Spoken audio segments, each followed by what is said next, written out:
Hello दोस्तों, welcome to sit in Sunday family. स्वागत है आपका मेरा एक और नए रियल पॉडकास्ट में। आज जो मैं आपको कहानी बताने वाला हूँ ये किसी और की नहीं, ये मेरे ही बेस्ट फ्रेंड अमन की कहानी है। मैं और अमन साथ में ही कॉलेज पढ़ते थे। हम लोग एकदम जिगरी यार थे। एक दिन होता ये है, अमन कुछ दिनों से कॉलेज नहीं आ रहा था। हम लोग भी बहुत परेशान हो गए क्योंकि हम लोगों की दोस्ती ऐसी थी कि जिस दिन मैं कॉलेज नहीं आता उस दिन मैं उसको मैसेज करता, जिस दिन वो नहीं आता वो मैसेज करता। पर पिछले कुछ 3-4 हफ्तों से ऐसा हो रहा था कि बहुत अटपटा सा। मैंने उसके घर पे कॉल की, आंटी अमन कहाँ है, कैसा है, फोन नहीं उठा रहा है, कहाँ कहीं चला गया क्या। आंटी बिल्कुल नॉर्मल, नहीं नहीं वो तो सुबह निकल जाता है, शाम को आता है। मैंने बोला आंटी अगर अमन कॉल उठाए तो उससे पूछिएगा ज़रूर कि रोहन कॉल कर रहा है, उसकी कॉल क्यों नहीं उठाई। बोलती है ठीक है, बात कराती हूँ। फिर एक दिन होता ये है कि हम लोग उसके घर अचानक से पहुंच जाते हैं। मैं और मेरे 2 दोस्त और निखिल और मयंक, हम 3 लोग उसके घर पहुंचते हैं। आंटी हम लोग को देखकर एकदम शॉक्ड हो जाती हैं, तुम लोग यहाँ कैसे आ गए। और हम सुबह ही सुबह पहुंच जाते हैं।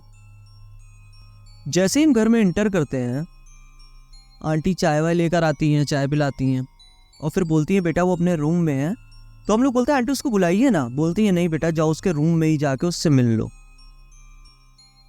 हम तीनों लोग उसके रूम में जाते हैं। रूम नॉक करते हैं, नहीं खुलता है। फिर नॉक करते हैं, नहीं खुलता है। काफ़ी देर हो जाने के बाद वो रूम खोलता है और जब हम उसे देखते हैं तो हम बिल्कुल शॉक्ड रह जाते हैं कि कैसे इतना फिट इंसान इतना मोटा कैसे हो गया, वो भी चंद ही कुछ 1 महीने में। देखकर लग रहा था कि ये कितने लोगों का खाना खा जाता है। मैंने उसको पूछा कि तू 1 महीने में तूने क्या कर लिया। वो तो अपनी ही धुन में मस्त था, कुछ ध्यान ही नहीं दे रहा, हंस रहा था बस मेरे को देख के। अचानक से होता ये है, बोलता है कि तेरे को एक बात बताऊं। मैं बोलता हूँ हाँ बोलना। मेरी एक गर्लफ्रेंड है। मैं बोलता हूँ अच्छा, पर ये कब बनी। तो बोलता है ये मेरी अभी न्यू फ्रेंड है और जल्दी ही मैंने उसको अभी प्रपोज किया है और उसने भी एक्सेप्ट कर लिया। तो मैंने कहा यार बहुत बढ़िया है, पर ये तेरी हालत ये कैसे हो गई। यार क्या बताऊँ, बहुत खाता पीता हूँ, उसके साथ घूमता हूँ तो इस वजह से ऐसा हो रहा हूँ। तो मैंने कहा अच्छा चल भाभी का नाम बता। तो बोलता है उसका नाम शकीना है। मैंने कहा क्या नाम है। बोला शकीना। मैंने कहा वो मॉडर्न है। बोलता है हाँ वो मॉडर्न है। और मैंने कहा कहाँ से है वो। तो बोलता है ये पास से ही अपने भोपाल से। मैंने कहा अच्छा, तो वो भोपाल से या लखनऊ क्या करने आती है। तो बोलता है कि नहीं वो लखनऊ नहीं आती है, मतलब वो यहीं पर ही रहती है बट वो भोपाल की। कुछ मेरे क्लियर नहीं हो रहा था। मैंने कहा जॉब कहाँ करती है। तो बोला जॉब नहीं करती है। और भी मैंने 2-3 सवाल पूछे तो बड़े अटपटे से जवाब दिए उसने। तो मैंने कहा पूरा नाम बोलना। तो बोलता है शकीना शेख। तो मैंने उससे बोला कि चल ठीक है मुझे उसकी आईडी दे। तो बोलता है उसकी आईडी ऐसे नहीं है, तू सर्च करके ढूंढना। तो उस समय इतना इंस्टाग्राम और स्नैपचैट ये सब चलता नहीं था। तुम लोग निकलो, मुझे उससे मिलने जाना है। मैंने कहा वाह बेटा, लड़की मिली तो भाई को भूल गया। तो बोलता भाई जाने दे यार। हम लोग भी उसके घर से निकल आए। फिर होता यह है कि 15 दिन बाद हमारे कॉलेज में एक छोटी सी फ्रेशर पार्टी होती है जहां पर वो उसकी अम्मी आते हैं। वो तो और भी मोटा होता जा रहा था।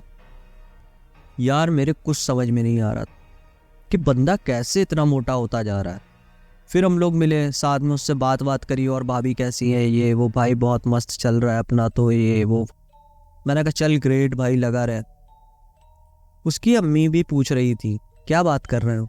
मैंने बोला कुछ नहीं, वही अपने आपस की बात चल रही है। तो बोलने लगी अच्छा कोई नहीं, आप लोग एंजॉय। उसकी अम्मी उसको लेकर निकल जाती हैं। 3 से 4 दिन बाद मेरे पास कॉल आती है, बेटा ये अमन को क्या हो गया है।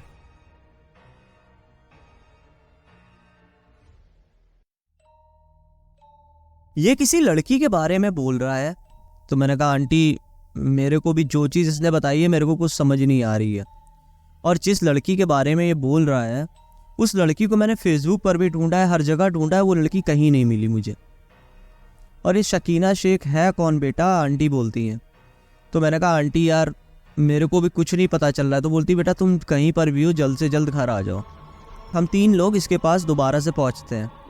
आंटी मिलती हैं, आंटी बोलती बेटा अपने रूम में है, तुरंत इसके रूम में जाओ। हम लोग इसके रूम में जाते हैं और ये बैठे बैठे पहले रो रहा होता है। जैसे ही मैं जाता हूँ मेरे को सडनली गले लग के कस के रोने लगता है और रोते रोते अचानक से फिर हंसने भी लगता है। मेरे दोनों दोस्त देखने लगते कि पागल आगल हो गया है क्या। फिर रोने लगता है, मतलब कुछ समझ नहीं आ रहा था कि बंदा कर क्या रहा है।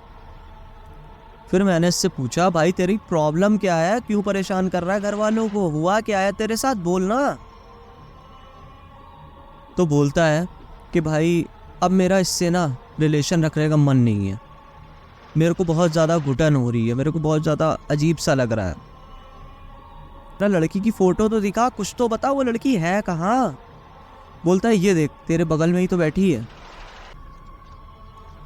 हम दोनों दोस्त तो एकदम शॉक्ड रह जाते हैं कि मतलब मेरे बगल में, वो मेरा मुंह देख रहा है, मैं उसका मुंह देख रहा हूँ दूसरे वाले का, मेरे बगल में तो कोई भी नहीं। तो इतनी देर में मेरा एक फ्रेंड इससे मस्ती में पूछता है कि भाई वैसे भाभी बहुत स्मार्ट है।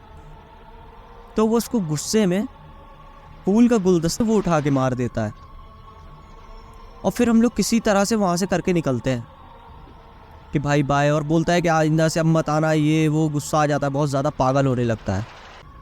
फिर आंटी पूछती है कि बेटा क्या हो गया इसको। हम लोग बताते हैं कि आंटी इसको कुछ दिखाओ, मेंटल हॉस्पिटल में दिखाओ या कुछ भी करो। इसने जो मुझसे बातें बताई कि मैं लड़की को लेकर जाता हूँ, उसके साथ डेट करता हूँ, ये करता हूँ, वो करता हूँ, ये सब बातें मुझे बिल्कुल रियल नहीं लगती हैं। उसकी मम्मी भी बोलती है कि हाँ बेटा ये यही बोल कर जाता है कि मैं जा रहा हूँ, शाम को आऊँगा, रात में आऊँगा, और कोई आया है खाना दो उसे, मुझे भी दो, हम लोग साथ में खाएंगे। पता नहीं अजीब गरीब बातें करता है। तो मेंटल हॉस्पिटल में सारे चेकअप हुए, उसकी जांच हुई, तो बोलता है सही हूँ, स्वस्थ हूँ एकदम। तो उसका इलाज अभी वही मेंटल हॉस्पिटल में चल रहा था। फिर उसको एक मौलवी का पता बताया हम लोगों ने, ही लोकल के ही हैं। तो मौलवी जी ने भी उसको देखा वेखा तो बताने लगे इसके ऊपर किसी लेडी जिनका साया है। तो फिर उसकी मम्मी ने पूछा कि मतलब ये कैसे हुआ। तो उन्होंने बताया कि ये किसी दिन रात में तो लौट रहा था, तो इसने बहुत ज़्यादा परफ्यूम लगाया हुआ था, मतलब रास्ते में ही कहीं पर इसने टॉयलेट करी है, जिसकी वजह से ये एकदम उसकी गिरफ्त में आ गया। तो उसकी मम्मी बोलने लगी कि अब ये कैसे होगा। तो बोलते हैं कि अभी तो ये मुश्किल है, आप एक काम करो, पास वाली दरगाह में जिस दिन नौचंदी हो उस दिन इसको ले आना, तब आप देखना ये सारी चीज़ें खुद बताएगी जो भी है ये। और फिर उसको नौचंदी में ले जाती है उसकी मम्मी, और जिस तरह से भाई साहब वो अपना मतलब करता है, आप यकीन नहीं मानोगे, आप दंग रह जाओगे। उल्टा सीधा नाचना गाना, खूब उल्टा सीधा बोलना। हालांकि अभी भी उसका इलाज चल ही रहा है, मेंटल हॉस्पिटल से भी और झाड़ फूक से भी। और अब वो बिल्कुल दुबला हो गया, एकदम दुबला हो गया, बाल बिल्कुल छोटे छोटे। दोस्तों इसका नेक्स्ट एपिसोड भी आएगा, अभी तक तो इतना ही है। जैसे जैसे उसकी हालत में जैसे जैसा सुधार आएगा वैसे वैसे आपको मैं नेक्स्ट एपिसोड में बताऊंगा। तो कैसा लगा आपको हमारा ये पॉडकास्ट, एक बार कमेंट करके ज़रूर बताइएगा। तब तक के लिए मिलते हैं नेक्स्ट वीडियो में, बाय।